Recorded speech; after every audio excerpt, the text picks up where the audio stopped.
Bonjour, nous allons revenir ensemble sur le sujet qui a été proposé à la session 2021 du concours de conseiller pénitentiaire d'insertion et de probation en culture générale.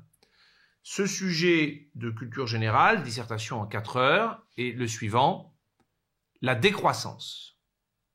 Alors, une remarque préliminaire, nous sommes dans la première année du concours, je dirais nouvelle version pour la culture générale, c'est-à-dire avec un programme. Il y a un programme qui est limité.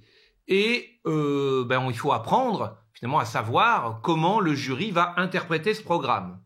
Ce qui est assez clair, c'est que ce programme est interprété de façon extensive. Qui dit décroissance dit, pour le commun des mortels, environnement ou économie, problème économique. Or, aucun de ces deux termes ne figure en tant que tel dans la liste du programme, même si c'est vrai que on a dans la liste du programme la question de l'emploi, et qui dit emploi, chômage, derrière, un des principaux facteurs, c'est la croissance économique. Les gouvernements nous le répètent depuis des décennies. Il faut relancer la croissance, c'est-à-dire produire plus pour créer des emplois. Et on voit bien avec la crise de la Covid, par exemple, ce qu'a été avec la pandémie, la baisse de la croissance économique, brutale, moins 12% pour l'année 2020, et les conséquences immédiates en termes de perte d'emploi, de chômage. Donc, derrière emploi, chômage, en fait, il faut entendre tout ce qui peut causer des problèmes d'emploi, essentiellement donc des questions économiques. Pas que, Je vous rappelle, et ça c'est très propre à l'esprit CEPIP, que l'emploi, c'est aussi pas seulement un problème économique, le chômage, mais aussi un problème de formation, d'éducation, d'insertion, de discrimination, etc. Il y a aussi tout le volet socio-éducatif, éducatif et social. Mais le volet économique, il faut le considérer. Voilà, c'est ce que nous dit le jury, d'une certaine façon. De même, dans la liste des termes du programme, il y a les questions sociales, finalement, l'insertion sociale. Et là aussi, on verra que un des grands enjeux aujourd'hui de cette question environnementale, finalement, de la décroissance, c'est les fractures, les inégalités que cela peut créer au sein de la société. Inégalités sociales, au détriment de certains groupes de la société qui sont socialement les plus fragiles. Donc là aussi, il faut voir pas seulement les problèmes sociaux, mais leurs causes finalement, ou les risques d'aggravation qui peuvent exister, dont les questions de décroissance liées à l'environnement. Voilà. Peut-être aussi que il y a un terme, il n'y a pas le terme environnement, mais il y a le terme urbanisme dans le programme. Alors c'est vrai que urbanisme, on peut d'abord l'entendre dans la perspective CEPIP, ça s'appelle urbanisme et citoyenneté, comme lié à la politique de la ville, aux quartiers dits sensibles, etc.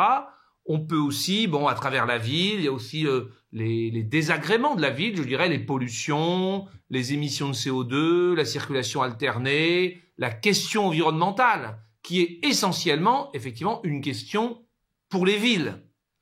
La pollution, c'est la pollution des villes, des transports, des industries, des activités en ville. C'est vrai dans nos pays, et on est plutôt centré d'abord sur la société française, mais c'est encore plus vrai à l'échelle mondiale lorsque vous regardez les grandes mégalopoles des pays en développement, des pays du Sud, souvent au bord d'une mer ou d'un océan, avec des millions de nouveaux arrivants, avec des bidonvilles et avec des problèmes environnementaux effroyables, que l'on songe au Caire, que l'on songe à Lagos, que l'on songe à Bombay, etc.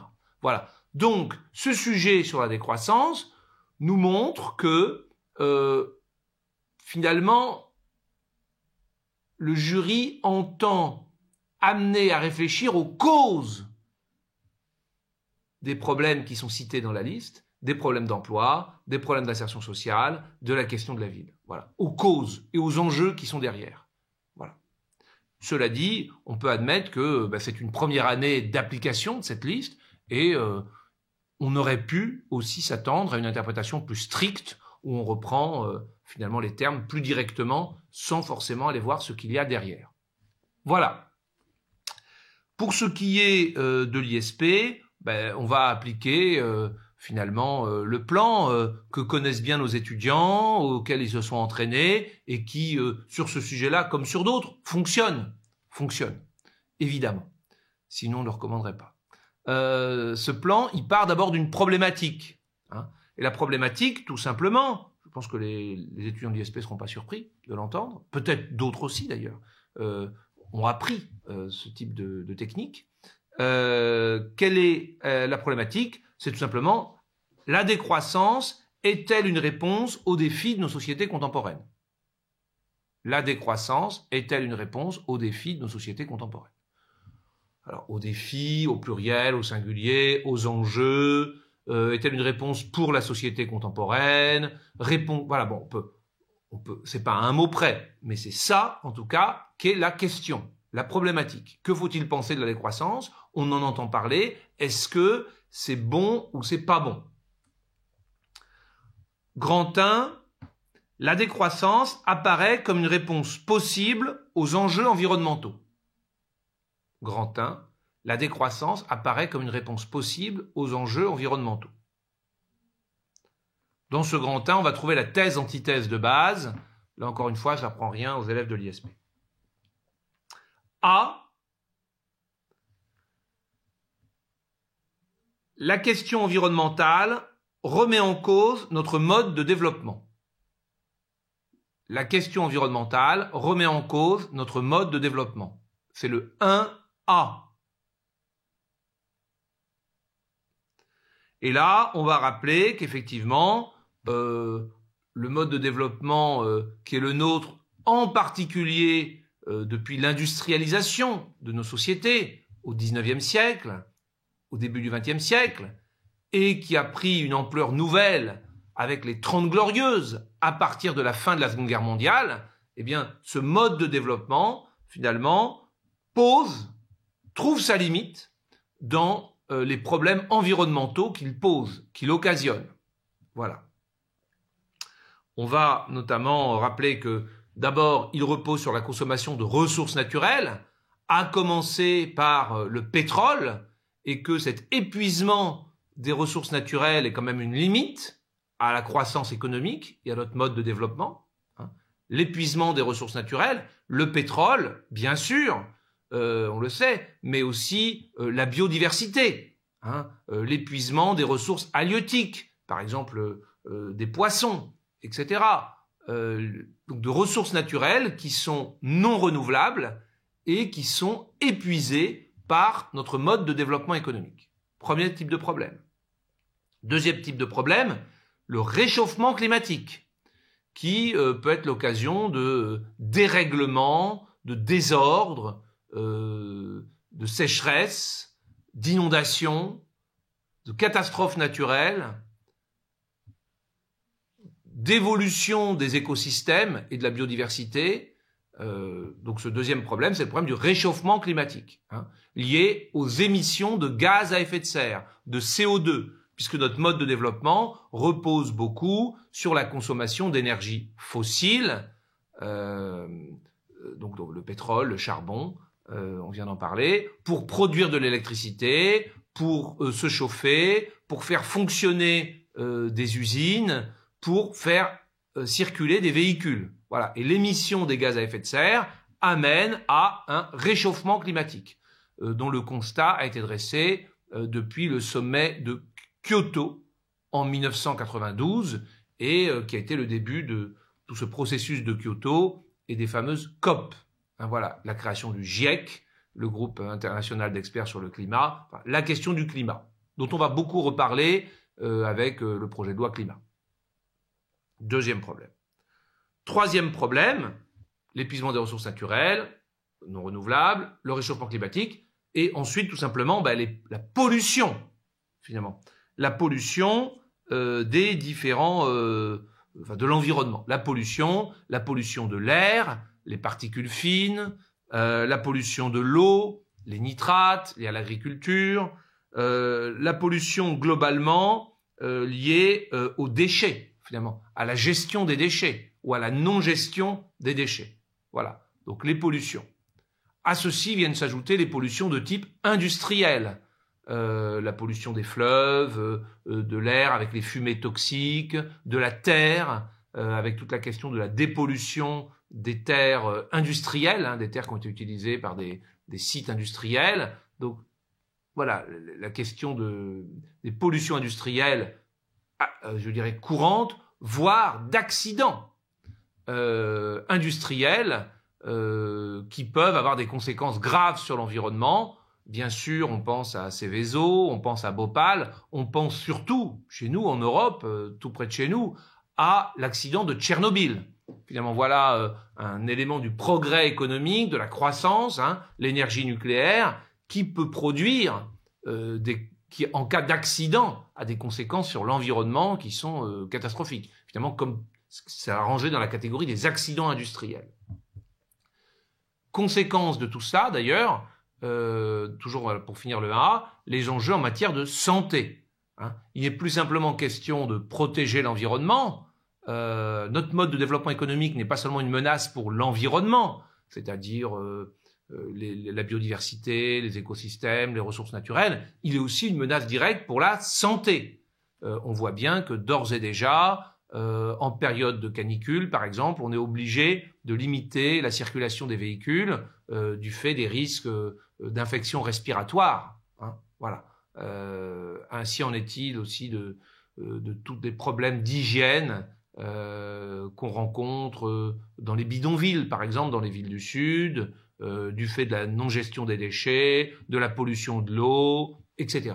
Voilà. Donc un problème de santé aussi, directement, de santé humaine. Et donc pour toutes ces raisons, un modèle de développement de croissance productiviste, toujours plus, comme disait François de Closet, l'économiste François de Closet, dans un livre qu'il a écrit au début des années 80, ce mode de développement trouve une limite aujourd'hui dans la question environnementale, et effectivement, il y a une remise en cause de ce mode de croissance économique, incontestablement.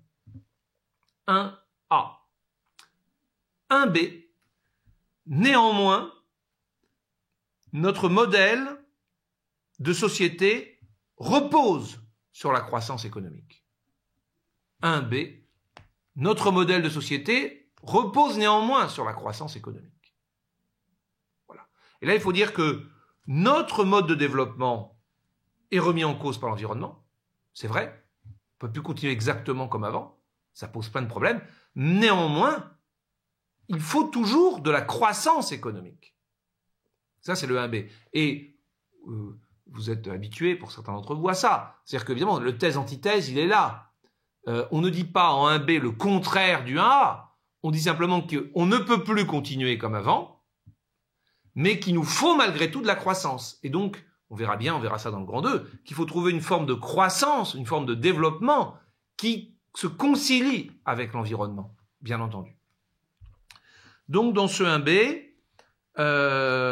on va rappeler effectivement que notre modèle repose, nous croyons dans le progrès économique. La société moderne, elle est fondée sur l'idée du progrès, le progrès des conditions de vie humaines, et c'est notamment le progrès matériel, produire de l'alimentation, produire des biens et des services qui permettent d'élever le niveau de vie des populations. Et la société industrielle, avec une accélération au moment des Trente Glorieuses, a abouti à une réelle élévation du niveau de vie, qui se traduit notamment par un allongement de l'espérance de vie. L'espérance de vie moyenne a augmenté de 20 ans dans nos pays depuis 1945. Et ça, grâce au progrès économique, à la croissance économique très forte qu'on a observée depuis la fin de la Seconde Guerre mondiale. Donc, la croissance économique est un élément au service du progrès, qui est un des objectifs de nos sociétés contemporaines. Voilà, une société comme la société française. Donc ça, c'est un enjeu majeur. En outre, très concrètement, l'enjeu de la croissance, c'est l'enjeu de la création d'emplois. Donc deuxième élément, c'est-à-dire que c'est la croissance, le progrès, l'élévation du niveau de vie, c'est une chose générale. Concrètement, nous avons besoin de croissance économique pour offrir des emplois. Voilà, nous sommes confrontés depuis justement la fin des Trente Glorieuses, depuis la fin des années 70, à une crise économique et sociale qui se traduit par une baisse de notre croissance. Vous le savez, c'était 5% en moyenne pendant les 30 Glorieuses. On est aujourd'hui à moins de 2% depuis le début des années 80. Et ce niveau de croissance trop faible a pour conséquence, enfin plus faible, a pour conséquence, ce ralentissement de la croissance, l'apparition, depuis la fin des années 70, d'un chômage de masse. Depuis le début des années 80, on n'est jamais descendu au-dessous de 2 millions de chômeurs. On oscille entre 2 et plus de 3 millions de chômeurs. Voilà, c'est un enjeu, pour ces pipes évidemment, hein, économique et social majeur. C'est un des problèmes majeurs de nos sociétés, avec d'énormes conséquences, notamment sociales. Et donc, pour s'attaquer au chômage, une des causes, enfin des objectifs principalement recherchés, un des moyens, un des leviers, c'est la croissance économique. Donc, nous avons besoin de croissance pour répondre à ce défi du chômage. C'est vrai en particulier pour la société française, qui, à la différence d'autres pays européens, a une population active qui continue d'augmenter du fait de la démographie. Donc nous avons besoin de créer des emplois, et pour ce faire, nous avons besoin de croissance. Au-delà même de l'emploi, ce qui est en cause à travers la croissance économique, c'est notre modèle de société, qui est basé sur un modèle d'État-providence et de solidarité. Aujourd'hui, depuis la fin des années 70, pareil, le ralentissement de la croissance économique s'est traduit non seulement par le chômage de masse, mais aussi par l'apparition de déficits publics qui aboutissent aujourd'hui à une dette publique qui dépasse les 100% du PIB. Et donc, c'est le financement de notre solidarité, de nos services publics, qui sont en cause, finalement, dans le ralentissement de la croissance. On voit bien, par exemple, sur la question des retraites, il y a eu un débat, il faut suivre l'actualité, hein, vous le savez, il y a eu un débat au début de l'année 2000 sur la nécessité peut-être de réformer une nouvelle fois le régime des retraites. On voit bien le lien très fort qui existe entre la croissance économique et le financement de toutes les formes de solidarité et de services publics. Et donc nous avons besoin aussi, pour conserver ce modèle finalement républicain de solidarité, de vivre ensemble, de croissance économique. Voilà. Donc la croissance est indispensable, elle est nécessaire au cœur de notre modèle, notre projet de société. Voilà. Donc on a cette ambivalence au sein du grand 1 entre le 1A et le 1B. Rien de nouveau pour beaucoup d'entre vous. Maintenant on arrive dans le grand 2 qui va à la fois montrer classiquement que les choses sont même encore plus compliquées, peut-être, ou sont en train de devenir plus compliquées que ça, en 2A, et qu'il faut dégager des pistes, des perspectives de solutions, de réponses en 2B. Le titre du grand 2, ça va être le débat sur la décroissance.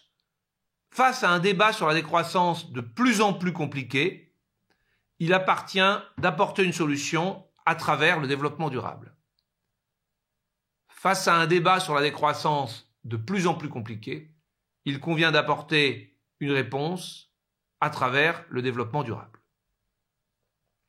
A, donc 2A, des contradictions de plus en plus tendues autour de la question environnementale, ou du défi environnemental.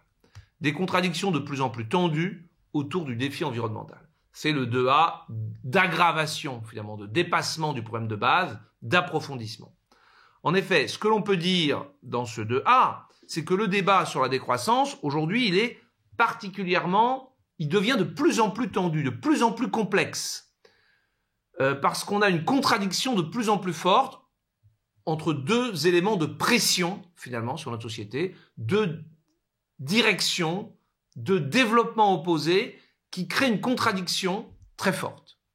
Souvent, le 2A, vous le savez, il montre que les choses se compliquent, soit elles se compliquent parce qu'elles s'aggravent, ou elles risquent de s'aggraver dans les années qui viennent, soit elles sont de plus en plus compliquées parce qu'on a des contradictions à concilier qui sont de plus en plus en train de s'écarter. Voilà. Et il y a des fractures qui sont de plus en plus en train de se creuser. Et donc, trouver une réponse d'ensemble, c'est de plus en plus compliqué. Donc, c'est un 2A classique. que les étudiants connaissent. En effet, quels sont les termes de la contradiction? D'une part, il y a un regain de vigueur du discours en faveur de la décroissance. Voilà. Le discours sur la décroissance reprend de l'ampleur. Alors, comme on aura pu le rappeler, par exemple, en introduction, ce discours a commencé formellement en 1972 avec le Club de Rome qui appelait à la croissance zéro. C'était le début finalement de l'idée de la décroissance. Hein. Et il faut dire qu'aujourd'hui, il y a un discours en faveur de la décroissance qui devient de plus en plus radical. Il y a une porte-parole, bien sûr, qui est Greta Thunberg, voilà, qui milite en faveur de la décroissance. Et puis il y a des mouvements, notamment de jeunes, hein, comme si cette décroissance a un certain succès auprès des jeunes générations, qui sont parfois assez radicaux dans leur mode d'expression. On veut parler de Extinction Rebellion, qui s'était engagé, alors c'est vrai, c'était juste avant la pandémie, effectivement, mais à organiser des opérations assez spectaculaires, de manifestations assez vindicatives, Extinction Rebellion, et que l'on pense aussi jusqu'aux zadistes, hein, aux personnes qui bloquent, qui s'opposent par la force à certains projets de développement au service de la croissance économique, un parc de loisirs, un barrage agricole ou évidemment la construction d'un aéroport que l'on songe à Notre-Dame-des-Landes. Donc il y a un discours finalement en faveur de la décroissance visant à bloquer, réduire la croissance économique et la dynamique de création de nouvelles activités qui devient de plus en plus prégnant, en particulier avec un succès dans les jeunes générations. Voilà. Ce discours se fonde sur une donnée, notamment, on n'est pas là pour lui donner raison, bien entendu, mais il met en lumière un enjeu majeur qui est l'enjeu démographique. Hein. Il y avait 1,5 milliard d'habitants en 1900 sur la planète. Il y en a 6,5 milliards aujourd'hui. Nous allons vers 9 milliards d'habitants en 2050. Et donc la question démographique pose la question de la soutenabilité de notre modèle de développement économique, surtout s'il est étendu, reproduit à des pays émergents. On songe évidemment d'abord à la Chine et à l'Inde. Donc il y a un modèle de croissance économique qui n'est pas tenable, pas soutenable par l'environnement, par la planète, s'il s'étend à une planète entière peuplée de 9 milliards d'habitants. Voilà. Et donc il y a cette perspective et ce discours catastrophiste de plus en plus fort, finalement, sur le danger de continuer à rechercher la croissance économique et sur l'absolue nécessité à engager un processus de décroissance, c'est-à-dire de baisse de la production économique dans les différents pays. Donc ce discours devient de plus en plus fort, de plus en plus radical, parfois dans ses modes d'expression. Et puis l'autre élément de la contradiction, qui lui aussi devient de plus en plus forte, c'est qu'aujourd'hui, l'enjeu environnemental est devenu un risque en matière de creusement des inégalités.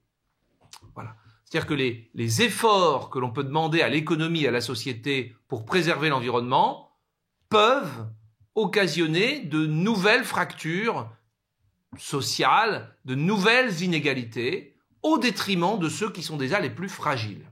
Ça, c'est un élément très fort. On l'a vu à l'échelle nationale avec la crise, le mouvement des Gilets jaunes. C'est l'augmentation d'une taxe sur le carburant qui, finalement, a entraîné un mouvement de la part de personnes habitant des territoires périurbains et se sentant particulièrement défavorisés, handicapés, encore plus, face à des difficultés du fait de cette décision, et mettant en évidence que la transition écologique, les efforts reposent beaucoup plus sur les personnes qui ont des faibles revenus, qui ne peuvent pas manger bio, qui habitent dans des territoires lointains, où il n'y a pas de transport en commun, qui ont besoin de leur voiture pour se déplacer, qui ont des voitures anciennes, parce qu'ils ne peuvent pas acheter de nouveaux modèles, et qui donc se voient de plus en plus sous la menace de se voir fermer l'accès à certaines villes, hein, qui disent, comme à Paris, que des voitures trop anciennes ou trop polluantes ne pourront plus rentrer dans Paris, qui sont soumis à des taxes supplémentaires, qui ont des logements mal isolés parce qu'ils habitent, ils n'ont pas les moyens finalement d'habiter dans des logements de haute qualité environnementale ou simplement de rénover énergétiquement leur ménage, leur foyer. Et donc, on peut aussi mettre en avant le fait que souvent, les activités industrielles qui ont été supprimées, donc les emplois au nom de l'environnement, sont des activités polluantes qui employaient souvent des personnes peu qualifiées, qui n'avaient pas le choix. Donc c'est souvent sur les plus fragiles, socialement, économiquement, que repose la charge de la transition écologique et que c'est un facteur de creusement des inégalités. C'est pas pour rien, petite parenthèse, que le ministère de l'écologie ne s'appelle plus comme ça. Il s'appelle aujourd'hui le ministère de la transition écologique solidaire. On a bien touché du doigt que la transition écologique pouvait être un facteur de creusement de nouvelles inégalités. Ça, c'est vrai à l'échelle nationale, mais ce risque, il se constate aussi à l'échelle internationale, entre les pays déjà industrialisés, les pays les plus développés, et les pays du Sud. Est-ce que les objectifs de réduction des gaz à effet de serre posés par la COP 21 ne risquent pas d'avoir pour effet d'empêcher un certain nombre de pays en développement, de pays du Sud, à accéder à un certain niveau de vie, à un certain niveau de confort, à ne pas pouvoir réussir leur croissance économique, leur développement économique, puisqu'ils arrivent à un moment où on leur dit « Ah non, faut arrêter de produire, faut produire moins de pétrole, moins de voitures, moins d'industrie, etc. » Alors que eux en avaient besoin pour s'industrialiser finalement. Est-ce qu'il n'y a pas un véritable handicap pour les pays du Sud, finalement, qui devraient payer la facture des pays industrialisés qui sont les plus polluants, à commencer par les États-Unis. Voilà, donc il y a un risque aussi de fracture là-dessus. Et donc, on peut voir... Donc, d'un côté, il y en a qui disent la décroissance est indispensable du fait de l'urgence, notamment climatique et démographique. Et de l'autre, on voit bien que on a besoin de la croissance, notamment pour réduire les inégalités, ou en tout cas, la décroissance aggraverait fortement les inégalités, voilà, existantes. Elle reposerait essentiellement sur les plus fragiles, à l'échelle nationale comme internationale. Voilà. Donc il y a cette contradiction de plus en plus forte au sein de nos sociétés. La réponse, la voie moyenne, si je puis dire, va être trouvée par le 2B, qu'on va appeler la réponse du développement durable. En effet, on va rappeler au début du 2B que finalement la réponse de nos sociétés, et lorsqu'on passe un concours administratif, on doit être dans la ligne du parti, entre guillemets, c'est-à-dire dans l'idée dominante. Bien sûr, on n'est pas là pour faire la révolution. C'est le développement durable. Le développement durable, qui avait été défini par le rapport Brundtland en 1977 comme un mode de développement économique qui préserve les chances de développement des générations futures. Ça veut dire qu'il est question de continuer le développement, de continuer la croissance, mais de faire que ça puisse durer. Voilà. Et donc d'avoir un mode de croissance et de développement économique qui permettent, donc qui se poursuivent, donc c'est pas la décroissance, mais qui soit tenable dans la durée. Voilà. On continue concrètement, on continue à produire des nouveaux biens et des nouveaux services, mais peut-être avec plus de recyclage, l'économie circulaire. On consomme de l'énergie, on utilise de l'énergie, qui est la matière première quand même du développement économique, mais peut-être davantage avec des énergies renouvelables, ou des énergies propres, avec un mix énergétique qui est différent. Voilà, on se développe, on continue le cap sur la croissance, le développement, l'emploi, mais en s'assurant que ça ne se fait pas au détriment des générations futures. Donc ça, c'est ce cap du développement durable, tel qu'il avait été défini dans le rapport Brundtland des Nations Unies en 1977, qui est finalement sans doute la réponse, la conciliation au tiraillement dans lequel on est pris.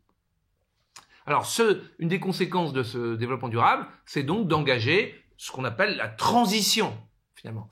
La transition énergétique, loi française de 2016, la transition écologique, dit-on plus globalement, la transition vers une société, une économie bas carbone. Voilà, tout ça, c'est l'idée d'assurer une transition de notre mode de développement, de nos modes d'organisation, ne pas les remettre en cause ou prendre le sens inverse, mais se développer de cette façon. Et donc c'est une transformation de nos modes de production, de nos villes, de nos modes de transport, de notre énergie, de notre agriculture. C'est une transition à laquelle on doit procéder.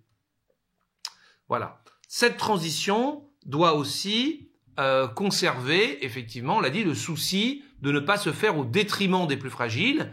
Et on peut, par exemple, noter que la COP 21, qui était le premier accord en 2015 à Paris, hein, l'accord de Paris, on va dire, voilà, signé à l'issue de la COP 21 en décembre 2015, qui était le premier accord universel, c'est-à-dire signé par tous les pays, en principe tous les pays de la planète, y compris les pays en développement, eh bien, en accompagnement de cet engagement de tous, notamment des pays en développement, des pays du Sud, il avait été décidé la création d'un fonds fiduciaire de 1000 milliards de dollars afin d'accompagner, d'aider les pays en développement à réussir à s'adapter aux conséquences de la réduction des gaz à effet de serre. Donc la transition pour tout le monde avec une attention particulière vis-à-vis de ceux qui, si on ne les aide pas, risquent d'être très pénalisés par cette transition. Voilà, donc ce souci de la transition écologique solidaire, qui est le nouveau nom du ministère et qui est tout un programme. Voilà. Troisième élément de ce 2B, il y a aussi cette idée qu'on peut peut-être réconcilier croissance économique et enjeu environnemental par l'idée que le défi environnemental, le respect de l'environnement, n'est pas nécessairement un désavantage, n'est pas nécessairement incompatible avec la production et la croissance, et que ça peut être au contraire un gisement de nouvelles activités, de nouvelles technologies, de nouveaux emplois pour répondre aux défis climatiques. C'est tout le débat des technologies vertes, finalement, hein. Dans le domaine des matériaux, dans le domaine de l'énergie, dans le domaine de la gestion des déchets, dans le domaine de l'agriculture, il y a dans beaucoup de domaines finalement, il y a de nouveaux produits, de nouveaux services, donc de nouveaux métiers, de nouveaux emplois qui vont apparaître, qui doivent apparaître pour régler les problèmes environnementaux. Et c'est donc des opportunités de développement économique et d'emploi. Voilà, un des aspects les plus communément, je dirais, mis en lumière finalement de cette technologie verte, hein, de cette économie verte, il y en a deux. Il y a d'abord tout ce qui a trait à l'économie circulaire, au recyclage, hein, qui représente un gain économique. Pensez à la loi de 2020 de lutte contre le gaspillage, hein, qui rend obligatoire l'économie circulaire, enfin le recyclage, qui le généralise dans la société finalement, et c'est des ressources qui ne seront pas gaspillées, donc il y a un gain économique et un gain environnemental. Voilà, l'économie circulaire. Et puis un autre aspect, c'est tout ce qu'on appelle la smart city, la ville intelligente, celle où les moyens de transport sont propres, où on utilise à la fois le vélo, les transports en commun, des voitures électriques avec des recharges, où les logements sont chauffés par des usines pendant la nuit via des systèmes d'échange, de géothermie. Finalement, la smart city, hein, qui serait une façon de concilier à la fois un développement, la poursuite du développement urbain, du développement des activités, avec des nouvelles technologies,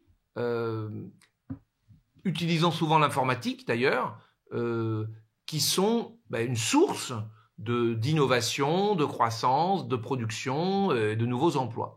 Voilà. Et donc cette réconciliation est possible pour aller vers une croissance verte, finalement. Hein. C'est pas ou le vert ou la croissance, on pourrait essayer d'aller vers une croissance verte. C'est quelque chose qu'il faut aussi développer.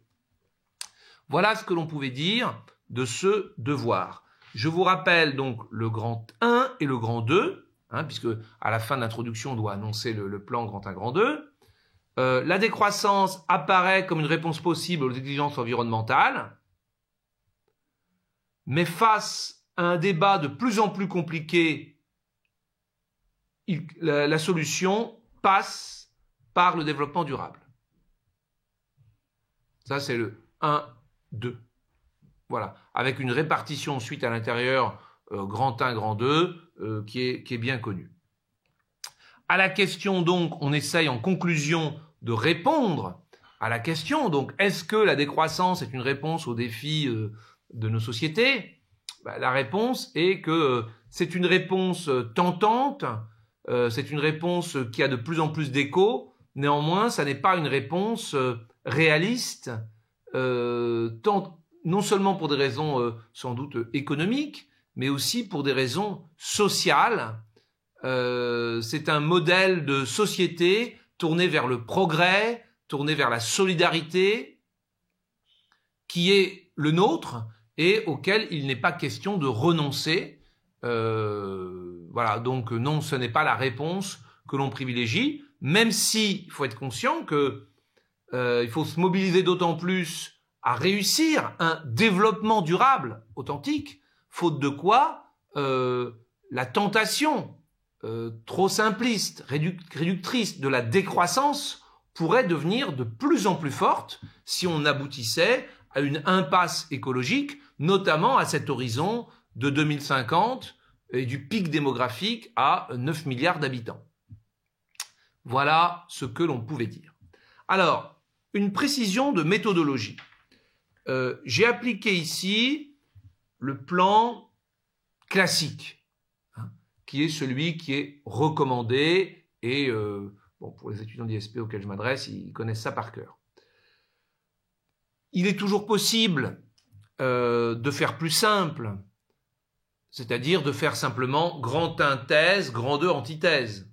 La décroissance, bah oui, on a l'impression qu'on est face à une impasse environnementale, démographique, il faut absolument arrêter la machine folle de la croissance économique, surtout dans les pays émergents comme la Chine et l'Inde, où cette croissance est entre 5 et 10% par an, avec plus d'1 milliard d'habitants à chaque fois. Et donc on voit l'ampleur de ce que ça peut représenter. Donc la décroissance peut-être devient de plus en plus la réponse inévitable, grand 1, apparaît comme grand 2, mais elle n'est pas conciliable avec notre projet de société, pour toutes les raisons que l'on a dites.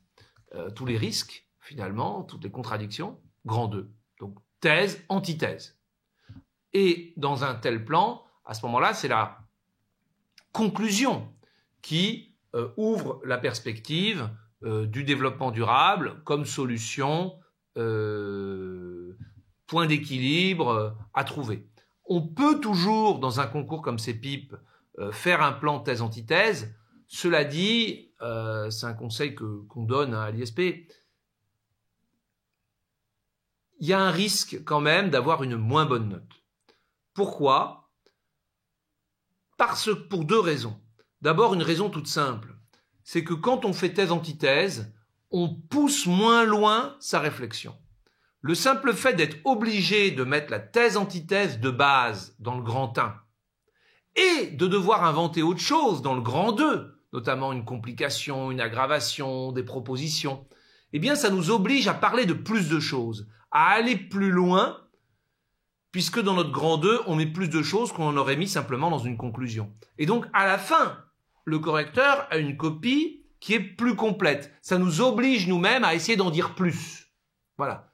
Alors c'est vrai que c'est plus désagréable que simplement de faire thèse-antithèse, mais souvent on en a dit plus. Et c'est aussi pour s'obliger à aller plus loin, à en dire plus, que on recommande ce plan où la thèse-antithèse de base est entre le 1A et le 1B, et où le grand 2, c'est l'aggravation, complication et les perspectives. Première raison. La deuxième raison, c'est une question toute bête, je dirais, mais c'est qu'au concours de CPIP, il y a beaucoup de candidats qui passent d'autres concours, notamment, et à l'ISP on est bien placé pour le savoir, évidemment, parce que c'est notre raison d'être et notre spécialité aussi, tous les concours du ministère de la Justice. Alors des PIP, bien sûr, et puis l'ENM, et puis des SP. Et donc il y a beaucoup, finalement de candidats qui se sont aussi préparés pour des concours d'un niveau un peu supérieur et qui ont des méthodologies de culture générale qui sont comme le corrigé que je viens de vous donner, c'est-à-dire plus développées et qui ne se contentent pas de faire grand 1 thèse, grand 2 antithèse. Voilà. Et donc, il y a cette concurrence, finalement, tout simplement, qui fait que nous recommandons vraiment d'appliquer ce type de plan que l'on a vu pour l'épreuve de CPIP. Remarque terminale, effectivement, cette surprise peut-être qu'on peut avoir dans cette première année, mais on est là pour apprendre, sur la façon dont le jury interprète la liste des thèmes de l'épreuve de culture générale. On le saura, hein, comme à chaque fois qu'il y a un nouveau concours, une réforme, eh bien, il faut que les choses se calent. On sait aussi que c'est un concours, que tout le monde est sur un pied d'égalité et que si surprise il y a, pour certains étudiants, elle s'applique à tout le monde. Voilà. Voilà ce qu'on pouvait se dire, en tout cas, sur la décroissance. À bientôt.